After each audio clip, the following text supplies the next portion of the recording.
2019년 마지막 끝자락에 이르게 되었습니다. 올 한 해도 선하신 손의 도우심이 우리 사랑하는 성도들을 함께 하시고 또 우리 선하신 도우심으로 우리를 인도해 주신 우리 하나님께 감사를 드립니다. 연도 마감 주일을 맞으면서 뒤를 돌아보면 여전히 아쉬운 부분들이 많이 있지만 그래도 알파와 오메가가 되시며 처음과 마지막이 되시는 우리 주님께서 한 해를 잘 마감하게 하시고 또 새로운 마음으로 새해를 시작할 수 있도록 은혜와 사랑 베풀어 주실 줄로 믿습니다.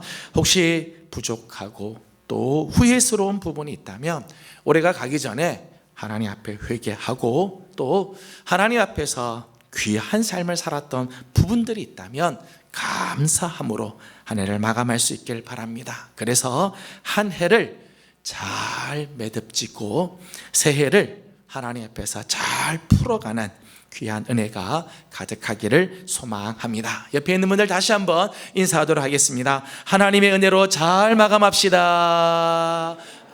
하나님 은혜로 잘 마감할 수 있길 바랍니다. 우리의 삶에서 고백이라고 하는 것은 아주 중요한 요소입니다. 왜냐하면 이 고백하지 않으면 그의 마음을 알 수 없기 때문입니다. 사랑하는 남녀 관계도 그래요. 마음으로 좋아하고 사랑해도요, 표현하지 않으면 오래 같이 살았던 부부들도요, 마음을 표현하지 않으면 한 집에서 늘 같이 살고 있는 부모와 자녀 사이에서도요, 마음을 표현하지 않으면 오랫동안 만났던 친구나 성도들도 마찬가지죠. 마음을 표현하지 않으면 모른다는 거예요. 아무리 마음으로 좋아하고 고마워하고 반가워해도요, 말로 표현하지 않으면 그 마음을 알 수가 없고 그 마음을 전달할 수가 없습니다. 가만히 보면 고백하면서부터 관계가 시작이 되고 상대방을 향한 나의 마음이 확실하게 드러나게 되어지는 거예요. 아무리 마음으로 생각을 해도요, 표현되지 않으면 안 돼. 이게 이제 고백의 능력이지요. 고백하기 전에는 마음이 왔다 갔다 하다가 또 마음을 정하지 못하다가도 일단 사랑을 고백하고 나면 사랑의 마음이 더 견고하게 되어집니다. 그래서 고백할수록 관계가 깊어지고 관계가 더 견고해지게 되는 거예요. 사랑의 고백도 그렇고요, 감사의 표현도 그래요. 감사의 표현을 하면 그 감사가 더 견고하게 되어지죠. 칭찬하고 격려하는 것도 마찬가지. 마음으로 아무리 칭찬하고 격려해도 이게 표현되지 않으면 안 돼. 표현할 때 이게 마음이 전달이 되고 또 그게 견고하게 확실하게 드러나게 된다는 것입니다. 이것은 신앙에서도 마찬가지예요. 신앙에서도 엄격하게 말하면 고백하지 않은 신앙은 온전한 신앙이라고 할 수가 없습니다. 고백하지 않은 신앙, 이건 온전한 신앙이 될 수가 없어요. 로마서 10장 10절 말씀을 보면 사람이 마음으로 믿어 의에 이르고 입으로 시인하여 구원에 이르느니라. 마음으로 믿으면 됐지 뭐 굳이 그러냐. 근데 성경은 말하기를요, 사람이 마음으로 믿어서 의에 이르지만 입으로 시인해서 구원에 이른다. 입으로 시인하고 입으로 고백함으로 우리의 신앙이 시작이 되고 구원에 이르게 된다는 것입니다. 뿐만 아니라 고백을 통해서 우리가 하나님을 향한 우리의 신앙의 고백을 통해서 우리의 신앙이 더욱 견고하게 되는 것입니다. 예수를 믿기는 하지만 주님께 우리의 사랑과 경배와 감사의 고백을 하지 않으면 물론 주님은 우리의 마음을 아시겠지만 우리의 신앙은 그만큼 자라지 못한다는 거예요. 여러분 한번 고백하고 시인해 보십시오. 여러분의 입술로요 고백해 보세요. 하나님 사랑합니다. 하나님 정말 감사합니다. 하나님 찬양합니다. 여러분 고백하시고 한번 시인해 보십시오. 얼마나 놀라운 일들이 일어나는지. 정말 놀라운 일들이 일어나요. 우리의 신앙은 고백하는 대로 가게 되어 있어요. 내가 어떻게 고백하느냐에 따라 우리 신앙이 그렇게 가게 된다는 거예요. 제가 이렇게 전도해 보니까 전도자의 축복이 있어요. 전도자의 축복. 전도를 하면요, 전도자에게 축복이, 물론 전도를 받는 사람이 복음을 들으니까 축복이 있지만 전도자의 축복이 있더라고요. 그게 뭔가 하면 전도할 때 늘 사람들한테 예수 믿으십시오. 참 좋습니다. 예수 믿으면 놀라운 일들이 일어납니다. 예수 믿으면 구원받습니다. 막 고백하죠. 이렇게 고백을 하면 전도하는 사람 안에 이 놀라운 이 은혜가 막 들어오게 돼요.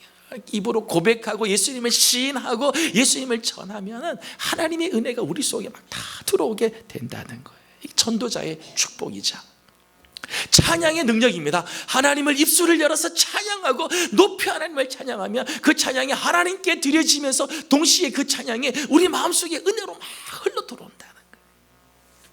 우리는 매 예배 때마다 사도신경으로 신앙을 고백합니다. 뭐 이거 다 아는 건데 뭐 매 예배 때마다 주일마다 이렇게 고백하는가, 새벽마다 왜 이렇게 우리가 고백을 하는가? 저는 의미가 있어요. 의미가 있다고 생각을 해요. 여러분 사도신경으로 우리의 신앙을 고백할수록, 내 입으로 시인하고 그것을 고백할수록 그 사도신경의 신앙이 내 신앙이 되는 거고 내 마음에 새겨지게 되는 것이지. 저는 우리 성도들의 입술에 아름다운 고백이 가득하기를 소망합니다. 여러분의 입에 참 아름다운 신앙의 고백들이 가득할 수 있기를, 이게 계속해서 우리 입속에 넘쳐나야 되는 거지요. 바울 서신에서 가장 많이 나오는 단어가 있다면 하나는 사랑이고 하나는 은혜입니다.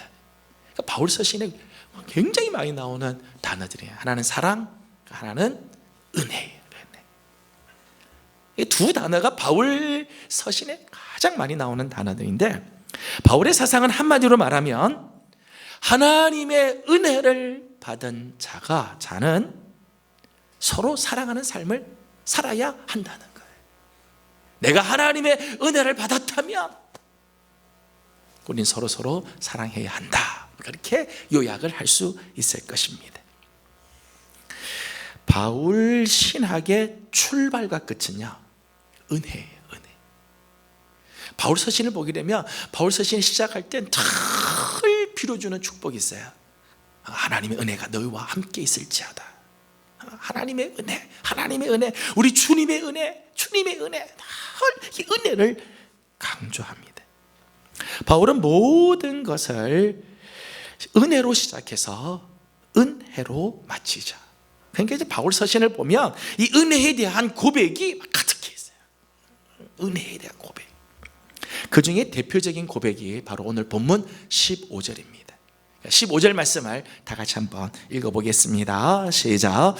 그러나 내가 나 된 것은 하나님의 은혜로 된 것이니 내게 주신 그의 은혜가 헛되지 아니하여 내가 모든 사도보다 더 많이 수고하였으나 내가 한 것이 아니요 오직 나와 함께 하신 하나님의 은혜로라. 아멘.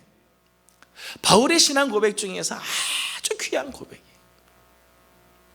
내가 나 된 것은 다 하나님의 은혜다. 그러니까 한마디로 이 15절을 말씀한다면 다 하나님의 은혜입니다 라는 그런 고백이죠.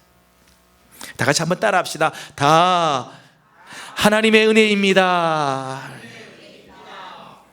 15절을 한마디로 요약한다면 다 하나님의 은혜입니다. 그런 고백. 바울은 자신이 여기까지 오게 된 것, 내가 지금 이 자리에 서게 된 것, 이거 다 하나님의 은혜 때문입니다 라고 고백을 하고 있는 거죠. 사실 우리 신앙의 전 과정을 봐도요, 우리 신앙의 전 과정이 다 하나님의 은혜지요. 하나님의 은혜. 에베소서 2장 8절과 9절 말씀을 보면 너희는 그 은혜에 의하여 믿음으로 말미암아 구원을 받았으니 이것은 너희에게서 난 것이 아니요 하나님의 선물이라. 행위에서 난 것이 아니니 이는 누구든지 자랑하지 못하게 함이라. 여러분, 우리 신앙은요, 믿음으로 말미암아 구원을 얻는 데서부터 시작이 되죠. 우리 구원은 믿음으로 말미암아 주어지는 거예요. 그래서 우리는 이것을 이신득의라고 이야기해요. 믿음으로 의를 얻는다, 믿음으로 구원을 얻는다라고 하는 거죠. 구원한다. 하지만 믿음으로 말미암아 구원을 얻는 것 그 자체가 성경은 하나님의 은혜다, 이게 하나님의 선물이다, 그렇게 말씀해요. 그러므로 우리 신앙의 첫 출발, 우리 신앙의 첫 걸음은 이게 나의 믿음, 나의 행위에서 오는 것이 아니라 하나님의 은혜에서부터 온다는 거예요. 그 은혜로 인하여 우리의 신앙의 여정이 시작이 되고 우리의 구원의 여정이 시작이 되는 거예요. 그러니까 우리가 신앙을 시작하는 것에서부터 하나님의 은혜가 없이는 이게 되지 않는다는 거죠. 뿐만 아니라 우리의 신앙이 하나님 보시기에 기뻐하실 만큼 자라고 열매 맺는 것 역시 하나님의 은혜 때문이에요. 디모데후서 1장 9절 말씀 보면 바울은 이런 고백을 합니다. 하나님이 우리를 구원하사 거룩하신 소명으로 부르심은 우리의 행위대로 하심이 아니요 오직 자기의 뜻과 영원 전부터 그리스도 예수 안에서 우리에게 주신 은혜대로 하심이라. 여러분, 저와 여러분이 하나님께서 거룩하신 소명의 자리로 불러주신 것, 오늘 내가 예수 믿고 나서 하나님의 거룩한 소명의 자리에 불러주셔서 사용해 주신 것, 이게 다 하나님의 은혜대로 된 거다. 그래서 하나님의 은혜로 된 거라는 거죠. 로마서 15장 16절 말씀 보면 이 은혜는 곧 나로 이방인을 위하여 그리스도 예수의 일꾼이 되어 하나님의 복음의 제사장 직분을 하게 하사 이방인을 제물로 드리는 것이 성령 안에서 거룩하게 되어 받으실 만하게 하려 하심이라. 바울은 이런 고백을 하는 거야. 내가 이방인을 위해서 그리스도 예수의 일꾼으로 부름을 받아 하나님이 정말 받으실 만한 열매를 맺게 된 것, 이게 다 하나님의 은혜다, 그런 고백이에요. 우리의 신앙이 날마다 자라서 하나님이 기뻐하시는 열매를 맺게 되는 것, 내 신앙이 멈추지 않고 그래도 이렇게 자라가게 되는 것, 이거 다 하나님의 은혜 때문입니다. 그 은혜 안에서 우리가 자라가고 또 성장하는 것이지. 또 우리의 신앙을 끝까지 달려갈 수 있게 하는 것 역시 하나님의 은혜 때문입니다. 빌립보서 3장 14절 말씀을 보면 표대를 향하여 그리스도 예수 안에서 하나님이 위에서 부르신 부르심의 상을 위하여 달려가노라. 그러니까 바울은 자기 신앙을 이렇게 소개를 하죠. 나는 달려간다. 표대를 향해서 달려간다. 디모데후서 4장 7절 말씀에도 이렇게 했어요. 나는 선한 싸움을 싸우고 나의 달려갈 길을 마치고 믿음을 지켰다. 끝까지 선한 싸움 싸우고 달려갈 길들을 다 마치고 믿음을 지켰다, 그런 고백을 합니다. 여러분, 오늘 본문에 의하면 이 모든 수고가 헛되지 않게 하는 것, 내가 달려가는 이 모든 신앙의 경주, 내가 달려가고는 이 모든 이 달려가는 길, 내가 신앙생활을 끝까지 감당할 수 있었던 것, 이게 헛되지 않았던 것이 다 하나님의 은혜 때문이라는 거예요. 그래서 15절 말씀을 다시 한번 보면은 여기 이렇게 기록하잖아요. 다시 한번 15절 읽겠습니다. 시작. 그러나 내가 나 된 것은 하나님의 은혜로 된 것이니 내게 주신 그의 은혜가 헛되지 아니하여 내가 모든 사도보다 더 많이 수고하였으나 내가 한 것이 아니요 오직 나와 함께 하신 하나님의 은혜로라. 아멘. 그렇습니다. 은혜는 우리에게 주신 길을 마지막까지 다 달려가게 하고 맡겨주신 사명을 다 감당할 수 있도록 해 주십니다. 이런 의미에서 우리 신앙의 처음과 그 과정과 그리고 그 마지막에 하나님의 은혜가 있다는 거예요. 하나님의 이 은혜가 없이 우리는 단 한순간도 온전히 설 수가 없는 거예요. 그래서 바울은 내가 나 된 것은 하나님의 은혜로 된 것입니다, 그 고백을 하는 거예요. 다 하나님의 은혜입니다. 다시 한번 따라하도록 하겠습니다. 다 하나님의 은혜입니다. 저는 이 고백이 우리 신앙생활에서 아주 중요한 역할을 한다고 생각을 해요. 다 하나님의 은혜입니다. 이 고백 정말 중요한 역할을 하죠. 아주 중요한 고백이에요. 왜냐하면 이 고백은 우리를 계속해서 하나님의 은혜로 끌고 가기 때문입니다. 하나님의 이 샘솟는 은혜로 우리를 초대하기 때문입니다. 여러분, 왜 이 고백이 우리를 계속해서 하나님 은혜로 초대할까요? 왜 이 고백이 이렇게 중요할까요? 첫째는 이 고백은 하나님 앞에서 자신을 낮추는 겸손의 고백이기 때문입니다. 내 삶의 모든 것이 다 하나님의 은혜입니다 라고 하는 이 고백은요, 하나님의 은혜 없이는 나는 아무것도 할 수 없습니다 라고 하는 고백이기도 해요. 이거 다 하나님의 은혜입니다 라고 하는 말은요, 사실은 하나님 은혜 없이는 나는 아무것도 할 수 없습니다, 그런 고백이죠. 은혜의식이 있는 사람, 이 모든 것이 다 하나님의 은혜 때문입니다 라고 하는 이 은혜의식이 있는 사람은요, 하나님 앞에서 언제나 겸손해요. 모든 것이 내 힘으로 된 것이 아니고 또 내가 할 수 있는 것이 아니라 하나님의 은혜로 말미암아 이루어진 것을 알기 때문입니다. 그래서 이 하나님의 은혜를 깨달은 바울은 이렇게 고백을 하잖아요. 내가 모든 사도보다 더 많이 수고하였으나 내가 한 게 아니다. 정말 겸손해요. 사실 바울은 정말 다른 사도 못지않게, 아니 그보다 훨씬 더 많은 일들을 하지만은 이거 다 내가 한 게 아니다.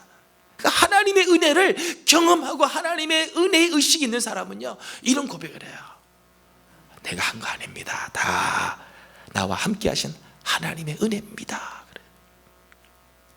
여러분, 9절에 있는 말씀을 보면 바울이 이런 고백을 해요. 9절 말씀을 같이 한번 읽어보죠. 시작. 나는 사도 중에 가장 작은 자라. 나는 하나님의 교회를 박해하였으므로 사도라 칭함 받기를 감당하지 못할 자니라. 아멘. 바울이 하나님의 은혜를 경험하고 난 다음에는요, 이런 고백을 하는 거예요. 나는 사도들 중에 가장 작은 자다. 내가 사도라고 하긴 하지만은 난 사도 중에 가장 작은 자다. 내가 옛날에 하나님의 교회를 좀 박해한 사람으로서 나는 사도라고 칭함받기도 마땅하지 않다, 감당할 수가 없는 자다, 그런 고백을 해요. 여러분, 9절 앞에 나오는 8절에는요 바울이 이렇게 고백을 합니다. 만삭되지 못하여 난 자 같은 나. 자기를 가리켜서요, 나는 만삭되지 못해서 태어난 사람 같은 존재다. 하나님의 은혜를 느끼고 하나님의 은혜를 막 깨닫고 나니까 이런 고백이 나온다는 거예요. 하나님의 은혜를 아는 사람은요 절대로 교만하지 않습니다. 오히려 더욱 겸손해지. 은혜를 알면 알수록 겸손해. 자신이 얼마나 연약한 줄을 압니다. 여러분, 이 겸손과 은혜는요, 겸손과 은혜는 늘 같이 다녀요. 겸손과 은혜는, 은혜를 깨달을수록 사람은 겸손해지고요, 또 겸손한 자에게는요 하나님의 더 큰 은혜가 흘러 들어오게 되어 있어요. 야고보서 4장 6절은 이렇게 말합니다. 그러나 더욱 큰 은혜를 주시나니 그러므로 일러스되 하나님이 교만한 자를 물리치시고 겸손한 자에게 은혜를 주신다 하였느니라. 겸손하면 하나님의 은혜가 막 들어오게 돼. 무슨 일을 만나도 다 하나님의 은혜입니다 라고 고백하는 사람에게, 이건 다 하나님의 은혜입니다 라고 고백하는 이 겸손한 사람에게 계속해서 은혜가 흘러오게 되어 있다는 것입니다. 두 번째, 이 고백은 내 삶에서 하나님을 자랑하는 고백이기 때문입니다. 이게 다 하나님의 은혜입니다 라고 하는 고백은 하나님 앞에서 자신을 낮추는 겸손의 고백이면서 동시에 하나님을 자랑하고 하나님을 높이는 고백이야. 이게 다 하나님이 하셨습니다. 하나님의 은혜입니다. 하나님을 높이는 고백이죠. 이것은 나의 삶 가운데 임하시는 하나님의 능력, 내 삶 가운데 찾아오시는 하나님의 인자하심과 성실하심을 사람들 앞에서 시인하고 공포하고 인정하는 것이. 여러분, 하나님께서는 당신을 높이는 자를 높여주세요. 이거는 진리예요. 하나님은 당신의 이름을 높이는 자를 높여주시고 하나님을 경배하는 자를 하나님이 정말 존귀하게 여겨주세요. 사무엘상 2장 30절 말씀을 보면 나를 존중히 여기는 자를 내가 존중히 여기고 나를 멸시하는 자를 내가 경멸하리라. 하나님을 높여드리는 사람을 하나님은 존귀히 여겨주신다는 거예요. 뿐만 아니라 마태복음 10장 32절 말씀 보면 예수님께서 이렇게 약속해 주셨습니다. 누구든지 사람 앞에서 나를 시인하면 나도 하늘에 계신 내 아버지 앞에서 그를 시인할 것이요. 사람들 앞에서 하나님을 드러내고 예수님을 시인하고 예수님을 자랑하면 하나님 앞에서 예수님 우리를 시인하시고 높여주시고 인정해 주신다는 거예요. 무슨 일에든지 하나님을 시인하는 사람, 하나님을 높이는 사람에게 하나님께서는 더 놀라운 일들을 이루어 주시는 것입니다. 세 번째, 이 고백은 모든 것을 하나님의 은혜로 해석하는 고백이기 때문입니다. 신앙에서 중요한 것은 사실이 아니라 해석이라고 말씀을 드렸어요. 신앙에서 참 중요한 건요, 사실이 아니고요, 그 사실에 대한 해석이에요. 엄밀하게 말하면요, 엄밀한 의미에서 우리는 사실을 대하는 게 아니고요, 세상에서도 마찬가지예요. 우리는 사실을 대하는 게 아니라 사실에 대한 해석을 대하는 거예요. 역사에서는요, 객관적인 사실은 없다는 거예요. 객관적인 사실은 없다. 그 사실에 대한 해석이 오는 거죠. 때문에 내게 다가오는 현실은 어떤 시각으로 보느냐, 어떻게 해석하느냐, 어떤 눈으로 바라볼 것이냐에 따라 전혀 다른 모습으로 다가온다는 거예요. 여러분이 만나는 모든 사실은요, 사실은 그 사실에 대한 해석들이에요. 다 하나님의 은혜입니다 라는 고백은요, 모든 것을 하나님의 은혜로 해석하겠다는 거예요. 내 삶에 이루어지는 모든 것들을 다 하나님의 은혜의 렌즈로 보겠다는 거예요. 여러분, 좋은 일이든지 나쁜 일이든지 원하는 대로 되든지 안 되든지 기쁜 일이든지 슬픈 일이든지 모든 것을 하나님의 은혜라고 하는 렌즈로 바라보면 그 속에 놀라운 위로가 있고 그 속에 감사가 있고 그 속에 길이 있고 그 속에 놀라운 축복이 있습니다. 이런 눈을 가진 사람은 날마다 우리의 삶에서 하나님의 이 놀라운 이 축복의 광맥을 발견하게 되는 거예요. 이런 눈으로 보면 내 삶 구석구석에 하나님의 놀라운 은혜가 막 가득한 걸 보게 돼요. 바라보는 모든 것 속에 하나님의 손길을 느끼게 되고 하나님의 은혜를 맛보는 은총을 경험하게 되는 것입니다. 때문에 다 하나님의 은혜입니다 라는 이 고백은 우리를 날마다 하나님의 샘솟는 은혜로 초대하는 고백이 되는 것입니다. 저는 우리 사랑하는 성도들의 입술에 이 고백이 항상 넘쳐나기를 주님의 이름으로 소망합니다. 다 같이 따라합시다. 다 하나님의 은혜입니다. 놀라운 고백. 이 고백은 여러분을 오늘도 하나님의 샘솟는 은혜로 초대할 것입니다. 말씀을 맺습니다. 저는 오늘 한 해를 마감하는 연도 마감 주일을 맞으면서 또 이제 곧 시작될 새해를 앞두고 우리 성도들이 이 고백으로 살기를 다시 한번 권면합니다. 이 고백이 우리들의 입술에 가득하기를 원해요. 무슨 일을 만나든지 저는 우리 성도들이 이렇게 고백하기 원합니다. 다 하나님의 은혜입니다. 다 같이 한번 대답해 보겠습니다. 한 해를 잘 마치셨습니까? 아멘 이러면 안 되고요. 다 하나님의 은혜입니다. 이렇게 한 해를 잘 마치셨습니까? 여러분의 자녀들이 참 귀하게 성장하였습니까? 여러분의 가정에 아름다운 일들이 많이 있습니까? 내년에는 더 좋은 일들이 기다리고 있습니까? 갈수록 이게 커지셔야 돼요. 많이 건강해지셨습니까? 원하는 결과를 얻었습니까? 좋은 일이 생겼습니까? 혹시 힘든 일을 만나셨습니까? 아픔이 있습니까? 할렐루야. 좋은 일이든 나쁜 일이든 무슨 일이든지 어떤 상황에서든지 다 하나님의 은혜입니다라는 이 고백으로 나가는 사람은 반드시 이깁니다. 반드시 승리합니다.